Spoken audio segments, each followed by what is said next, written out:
नमस्कार दोस्तों, स्वागत है आपका सबलानिया एकेडमी के YouTube चैनल पर। आज की इस वीडियो में हम बात करेंगे कि पंजाबी यूनिवर्सिटी पटियाला में MCA क्लास के दिसंबर 2025 सेशन के लिए सेमेस्टर 1, 3 और 5 का रीअपेयर फॉर्म कैसे भरा जाता है। सबसे पहले आप अपने कंप्यूटर या मोबाइल में Google Chrome खोलें, फिर सर्च बार में टाइप करें PUP रीअपेयर अप्लाई और सर्च करें। सर्च रिजल्ट्स में आपको पंजाबी यूनिवर्सिटी की आधिकारिक वेबसाइट का लिंक मिलेगा, उस पर क्लिक करें। पोर्टल पे आने के बाद आपको अलग अलग ऑप्शंस दिखाई देंगे। यहाँ पर न्यू रजिस्ट्रेशन दिसंबर 2025 रीअपेयर का ऑप्शन मिलेगा, इसी पर आपको क्लिक करना है। जैसे ही आप रीअपेयर ऑप्शन पर क्लिक करेंगे, आपके सामने स्टूडेंट रजिस्ट्रेशन पेज खुल जाएगा। यहाँ पर आपको दो ऑप्शन दिखाई देंगे, एप्लीकेशन आईडी और रजिस्ट्रेशन नंबर। ध्यान रहे, आपको एप्लीकेशन आईडी नहीं चुननी है क्योंकि ये हर बार चेंज होती है। आपको हमेशा अपना रजिस्ट्रेशन नंबर ही चुनना है क्योंकि ये सेम रहता है। अब रजिस्ट्रेशन नंबर डालने के बाद नीचे दिए गए search pre filled registration forms button पर क्लिक करें। अगर आपकी जानकारी डेटाबेस में होगी तो आपकी डिटेल्स अपने आप शो हो जाएंगी। आपके सामने आपके सारे सेमेस्टर्स की डिटेल्स आ जाएंगी, रेगुलर और रीअपेयर दोनों। यहाँ पर उस सेमेस्टर को सिलेक्ट करें जिसके लिए आप रीअपेयर फॉर्म भरना चाहते हैं। अब आपके सामने रजिस्ट्रेशन फॉर्म खुलेगा जिसमें आपकी पर्सनल डिटेल्स पहले से भरी होगी। सबसे पहले कॉलेज या डिपार्टमेंट का नाम ऑटो फिल होगा, जैसे यहाँ मालवा कॉलेज पटियाला। कोर्स का नाम भी पहले से भरा होगा, जैसे MCA 2 साल। सेमेस्टर या पार्ट सिलेक्ट में अपना सेमेस्टर चुनें जिसमें रीअपेयर, जैसे यहाँ पहली सेमेस्टर। एडमिशन मंथ और एडमिशन ईयर, जैसे 2023 पहले से भरे होंगे। Medium of examination, university registration number भी ऑटो फिल होगा। इन डिटेल्स को ध्यान से चेक कर लें। अगर कोई गलती दिखे तो उसे करेक्ट करें। अगर आप पहली बार रीअपेयर भर रहे हैं तो रिजल्ट में रेगुलर लिखा होगा। अगर दूसरा चांस है तो रिजल्ट में रीअपेयर सिलेक्ट होगा। बोर्ड/यूनिवर्सिटी में पंजाबी यूनिवर्सिटी पटियाला का नाम होगा। रीअपेयर ईयर में वही ईयर डालें जिसमें आप एग्जाम देने वाले हैं। जैसे हम दिसंबर 2025 में एग्जाम देंगे तो यहाँ 2025 भरना है। रोल नंबर वाले सेक्शन में हमेशा अपना रेगुलर रोल नंबर ही डालें। Do you have reappear in practical subject? अगर प्रैक्टिकल सब्जेक्ट में reappear है तो yes चुनें।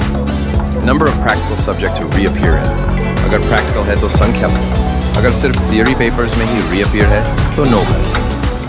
ज्यादातर केसेस में थियरी पेपर्स ही होते हैं, इसलिए यहाँ हम नो करें। एग्जाम सेशन यहाँ दिसंबर 2025 पहले से सिलेक्टेड होगा। चांस/अटेम्प्ट, अगर आप पहली बार रीअपेयर दे रहे हैं तो फर्स्ट चुनें, लेकिन हमारे केस में ये दूसरा चांस है तो यहाँ हम सेकंड चुनेंगे।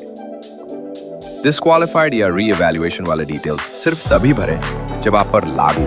अब एप्लीकेंट की पर्सनल डिटेल्स की तरफ चलते हैं। ये डिटेल्स पहले से फिल्ड होंगे। Name of applicant, father's name और mother's name, gender male female, date of birth. इन सभी डिटेल्स को ध्यान से चेक करें क्योंकि यही आपके एडमिट कार्ड और मार्कशीट पर छपेंगे। अगर कोई मिस्टेक दिखे तो तुरंत सही कर दें।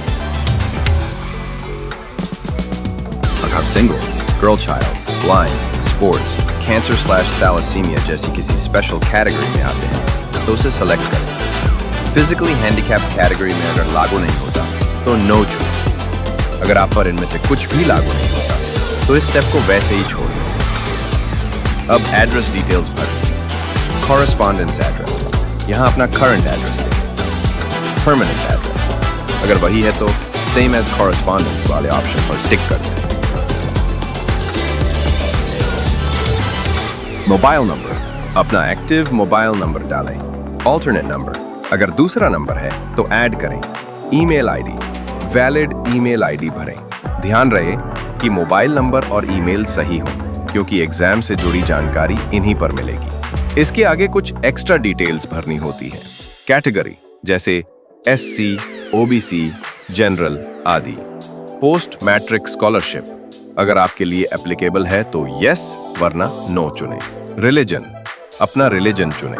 एरिया, अर्बन या रूरल सिलेक्ट करें। ABCID और NADID अगर आपके पास है तो यहाँ भरें, नहीं है तो खाली छोड़ सकते हैं। आगे आपकी फोटोग्राफ और सिग्नेचर की डिटेल होगी। अगर पहले से अपलोड है तो ऑप्शन चुनें। I want to continue with existing photograph and signature। अगर नई फोटो या साइन अपलोड करना चाहते हैं तो नया अपलोड करें। क्लियर फोटो और सही सिग्नेचर होना जरूरी है। अब डिक्लेरेशन वाले सेक्शन में जाएं। यहाँ लिखा होगा कि आपने फॉर्म में सारी डिटेल्स सही भरी है। चेकबॉक्स पर टिक करें कि आप सारी इंफॉर्मेशन कंफर्म कर रहे हैं। ध्यान रखें, अगर डिटेल्स गलत होंगी तो आगे दिक्कत आ सकती है, इसलिए डिक्लेरेशन से पहले सब कुछ अच्छी तरह चेक कर लें। सारी डिटेल्स भरने और डिक्लेरेशन टिक करने के बाद अब फॉर्म को सेव न्यू रजिस्ट्रेशन फॉर्म पर क्लिक करके सबमिट करें। सबमिट करने से पहले सारी जानकारी को ध्यान से चेक कर लें। फॉर्म सेव करने के बाद आपके पास एक एप्लीकेशन आईडी जनरेट होगी। इस एप्लीकेशन आईडी को ध्यान से नोट कर लें। फिर लॉगिन और एडमिट कार्ड डाउनलोड लिए यही काम आएगा। आपको मूव टू स्टूडेंट डैशबोर्ड पर क्लिक करना है। जैसे ही आप इस पर क्लिक करेंगे आप सीधे स्टूडेंट लॉगिन पेज पर पहुंच जाओगे। यहाँ पर अपने एप्लीकेशन आईडी और पासवर्ड डालकर स्टूडेंट डैशबोर्ड में लॉगिन कर लेना है, जो फॉर्म भरने के बाद जनरेट हुआ था। लॉगिन करने के बाद आपके सामने स्टूडेंट डैशबोर्ड खुलेगा। अब सबसे पहले आप edit and lock registration form पर जाना है। यहाँ से आप अपनी personal details, address, mobile number, email और बाकी जानकारी चेक करें। अगर कोई जानकारी गलत है तो एडिट रजिस्ट्रेशन फॉर्म पर क्लिक करके उसे सही कर लें। सारी डिटेल्स कंफर्म करने के बाद लॉक रजिस्ट्रेशन फॉर्म पर क्लिक करें। ध्यान रहे, एक बार लॉक करने के बाद आप बदलाव नहीं कर पाएंगे। रजिस्ट्रेशन लॉक करने के बाद आपको फिल एग्जामिनेशन फॉर्म पर क्लिक करना है। यहाँ पर आपको अपने सब्जेक्ट्स और पेपर्स चुनने होंगे जो इस सेमेस्टर के लिए एप्लीकेबल है। हमारे केस में केवल एक ही सब्जेक्ट में रीअपीयर है, data structure and algorithm. Subject चुनने के बाद आपको सिलेक्ट करना होगा कि आपका रीअपीयर किस में है।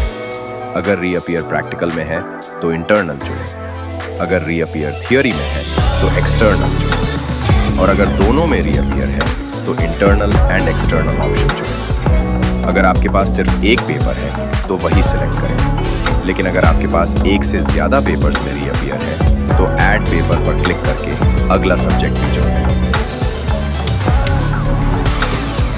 ध्यान रखें, जब आप एग्जामिनेशन फॉर्म को लॉक कर देंगे उसके बाद इसमें कोई बदलाव नहीं किया जा सकेगा, इसलिए लॉक करने से पहले अच्छे से सब डिटेल्स चेक कर लें। एग्जामिनेशन फॉर्म लॉक करने के बाद अगला स्टेप पे एग्जामिनेशन फी फॉर सेशन दिसंबर 2025। यहाँ आपको अपनी डिटेल्स दिखाई देगी। अब आपको नीचे दिए गए रेड बटन पर क्लिक करना है। क्लिक हियर टू पे फी ऑनलाइन। रेड बटन पर क्लिक करने के बाद आप पहुंचेंगे SBI पे लाइट पेमेंट गेटवे पेज। यहाँ आपके सामने अलग अलग पेमेंट ऑप्शन दिखाई देंगे। Net banking, SBI net banking, other bank net banking card payment, state bank debit cards, other bank debit cards, credit cards, other payment modes, UPI NEFT, TGS SBI branch, cash और check. हम यहाँ UPI option use कर रहे हैं, ये सबसे आसान और सिक्योर तरीका है।